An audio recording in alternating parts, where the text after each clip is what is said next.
Сәлеметсіздер ме? 8-ші сынып оқушылары жазықтықтағы тікбұрышты координаталар жүйесі бөлімі бойынша жиынтық бағалаудың жалпы нұсқасын түсіндіретін боламын. Оқушылар қажет болса каналымда бірнеше нұсқалары және осы геометрия пәнінен бөлек физика және алгебра пәндерінің БЖБ және ТЖБ талдау сабақтары бар. Каналға өтіп қажетті сабақтарды қарасаңдар болады. Оқушылар бұл БЖБ-да 4 тапсырма беріледі және жалпы балл саны 14-ке тең.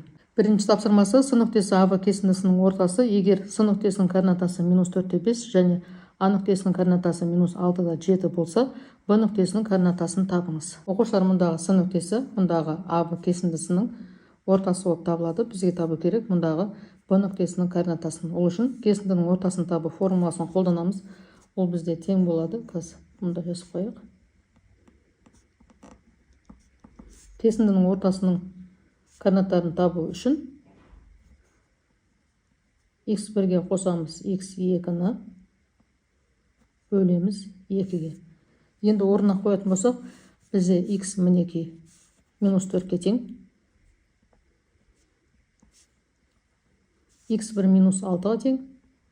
Қосамыз x2-ні. Ол бізде белгісіз. Бөлеміз 2-ге. Енді -4-ке көбейтеміз 2-ні. Мұнда -4-дің астына 1 бар деген сөз. 1-ді көбейтеміз на өрнекке. Сонда осыдан келіп бізде -8 тең болады -6 қосылған x2-ге. Енді x2-ні табу үшін мұндағы -6-ны +6 деп теңдіктің сол жағына ауыстырамыз. Сонда x2 тең болады екен -2-ге. Яғни -8 қосылған 6 таңбалары әртүрлі. Үлкен саннан кіші санды азайтамыз. Сонда тең болады екен -2-ге. Енді y табамыз. Ол үшін яғни y-ті табу үшін y1 мен y2-ні қосып 2-ге бөлеміз. Y тегіміз 5-ке тең. Ал y1 бізде -7-ке тең.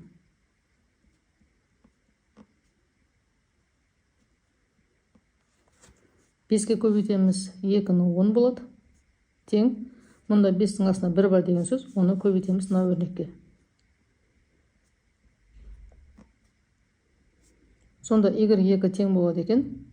Мұндағы -7 +7 болып теңдіктің сол жағына ауысады да 10-ға қосылады. Сонда 17 болады. Сонда бізде Б нүктесінің координатасы -2-де 17 болады екен. Келесі тапсырмасы А тапсырмасында АВ центр О болатын шеңбер диаметрі егер А нүктесінің координатасы 3,7 және Б нүктесінің координатасы 5 және -1 болса, шеңбер центрінің координатасын табыңыз. Ал Б тапсырмасы пункт бойынша, яғни А пункті бойынша шеңбер теңдеуін жазыңыз. А тапсырмасы бойынша мұндағы шеңбердің центрінің координатасын табамыз. Шеңбердің центрі оқушылар мұндағы АВ диаметрдің ортасында орналасады. Енді кесіндінің ортасын табу формуласын қолданамыз. А-ны табу үшін x1 мен x2-ні қосамыз, бөлеміз 2-ге.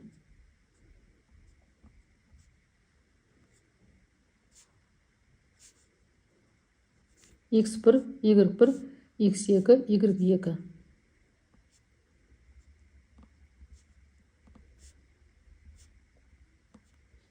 А нүктесінің координатасы 4-ке тең. Енді Б нүктесін А бізде 4-ке тең. А нүктесінің координатасы емес, А 4-ке тең.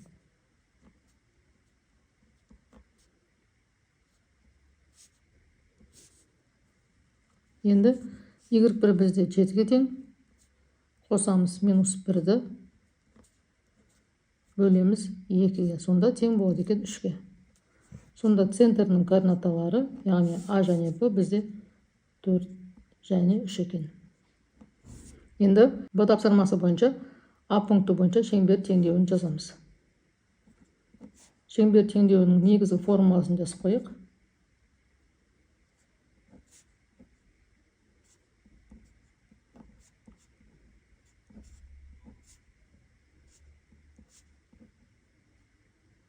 Мұнда бізде А және Б табылды. Енді бізге табу керек радиусты. Жалпы радиус дегеніміз бізде ОА-ға немесе ОБ-ға тең. Енді ОА-ны есептеу үшін екі нүктенің ара қашықтығын табу формуласын қолданамыз.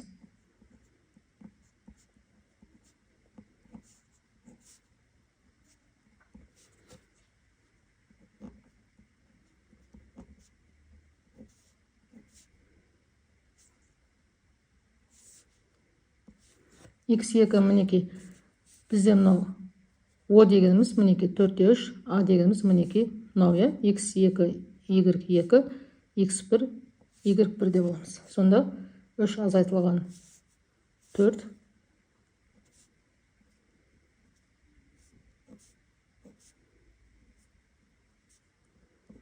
7 азайтылған 3-тің квадраты.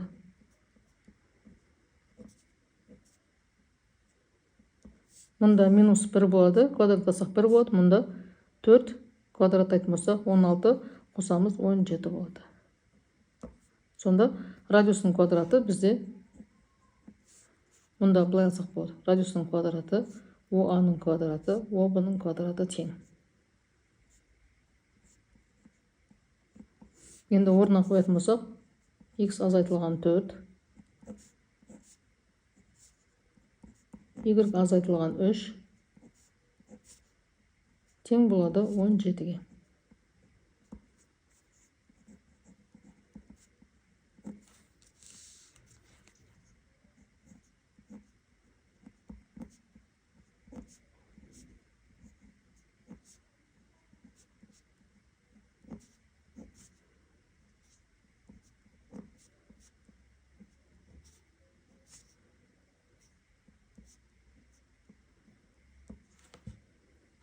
Келесі үшінші тапсырмасы, мұнда мінекей осындай екі шеңбердің теңдеулері берілген екен. Осы теңдеулерімен берілген екі шеңберді салып, олардың өзара орналасуларын анықтаңдар. Оқушылар, мінекей мұнда бізде осындай шеңбердің теңдеуі берілген екен. Осы жерден біз центрінің координатасын жазып қояйық. Мұнда біз О1 деп алайық, оның координатасы 5 және 3 болады. Ал радиусы 4, яғни ол 2-ның квадраты, 2 деп аламыз. Ал мұнда екінші шеңбердің центрдің координатасы 2 және минус 1 болады.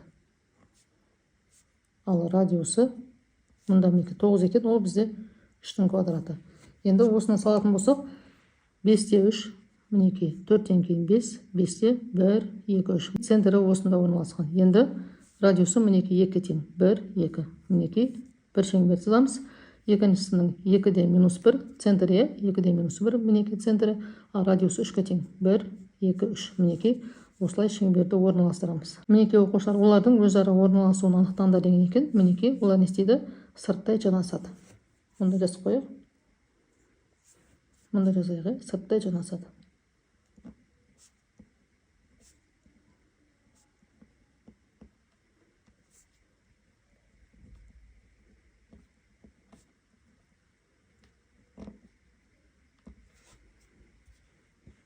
Соңғы тапсырмасы, А нүктесі, Б, С, Д нүктелері табаны АБ және СД болатын тікбұрышты трапецияның төбелері, трапецияның орта сызығымен ауданын табыңыз.